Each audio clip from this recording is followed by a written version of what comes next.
LPG ക്ഷാമം ഗ്രാമപ്രദേശങ്ങളിലും രൂക്ഷം. സിലിണ്ടറുകൾ ലഭ്യമാകാതായതോടെ ഹോട്ടലുകൾ പ്രതിസന്ധിയിൽ. ഇപ്പോൾ ഭാഗികമായി പ്രവർത്തിക്കുന്ന ഹോട്ടലുകൾ പാചകവാതകം ലഭ്യമായില്ലെങ്കിൽ പൂർണ്ണമായും അടയ്ക്കേണ്ടിവരുമെന്നും ഉടമകൾ.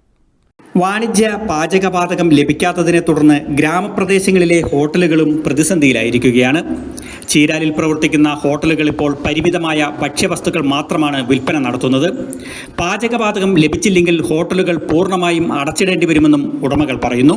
ഇപ്പം ഗ്യാസിന്റെ ക്ഷാമം മൂലം ഈ കൊമേഴ്സ്യൽ ഗ്യാസ് ഒരു കുറ്റി പോലും നമുക്ക് കിട്ടുന്നില്ല. അപ്പൊ അതിന്റെ ക്ഷാമം മൂലം ഇപ്പം പൊറോട്ട, കടികൾ അങ്ങനത്തെ സാധനങ്ങളൊക്കെ നിർത്തി വെച്ചിട്ടുള്ളത്. ഇപ്പം ബിരിയാണി അങ്ങനത്തെ ഒരൊറ്റ ഐറ്റം മാത്രം വെച്ചിട്ട് കട ഓടിക്കൊണ്ടിരിക്കുകയാണ്. അപ്പൊ അതിന്റെ ഗ്യാസ് എങ്ങനെയെങ്കിലും ഓരോ കുറ്റിയെങ്കിലും ഒരു ദിവസം കിട്ടാനുള്ള, കൊമേഴ്സ്യൽ കുറ്റി കിട്ടാനുള്ള ഒരു എന്തെങ്കിലും ഒരു ഇത് അധികാരികളുടെ ഭാഗത്തു നിന്ന് ഉണ്ടാകുക, അതിനുള്ള ഇതുണ്ടാവണം എന്നുള്ളതാണ്. ഇപ്പൊ എല്ലാവരും ഈ പണിക്കാരെല്ലാവരും ഇപ്പം 3 ദിവസമായിട്ട് പണിയില്ലാതെ നിൽക്കുകയാണ്.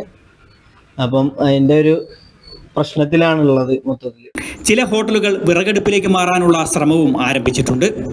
പശ്ചിമേഷ്യയിലെ യുദ്ധത്തെ തുടർന്ന് നഗര ഗ്രാമ വ്യത്യാസമില്ലാതെ പ്രതിസന്ധികൾ തുടരുകയാണ്. ഗാർഹിക സിലിണ്ടറുകൾക്ക് സർക്കാർ നിയന്ത്രണം ഏർപ്പെടുത്തിയിട്ടുണ്ട്. നിയന്ത്രിതമായെങ്കിലും വാണിജ്യ സിലിണ്ടറുകളും വിതരണം ചെയ്യണമെന്നാണ് ഹോട്ടലുടമകൾ ആവശ്യപ്പെടുന്നത്. വയനാട് വിഷൻ, ചീരാൽ.